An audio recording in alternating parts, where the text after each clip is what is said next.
Sur la base militaire de Saint-Dizier, le lieutenant-colonel Frédéric, 37 ans et 2000 heures de vol, est en alerte depuis 5 jours quand l'opération Hamilton est déclenchée. On met en route les moteurs, on vérifie l'armement jusqu'au décollage. Il y a une certaine pression, un stress dont nous avons tous conscience. À bord de son Rafale, le pilote entame une mission risquée, rythmée par des impératifs techniques et humains. Des phases de ravitaillement en vol, on va faire le plein, on s'alimente, on s'hydrate, on est surtout à l'écoute de l'environnement. Dans le cockpit, la concentration est maximale.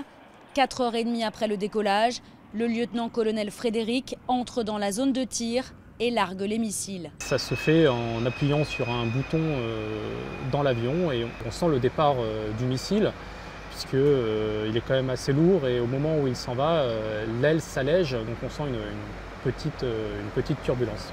Lorsque la cible au sol est atteinte, le pilote et son Rafale sont déjà loin. C'est une mission qui est compliquée au niveau politico-militaire, donc quand on est tous posés, il y a effectivement un petit moment là où on relâche un petit peu la pression et on réalise le vol que l'on vient de faire.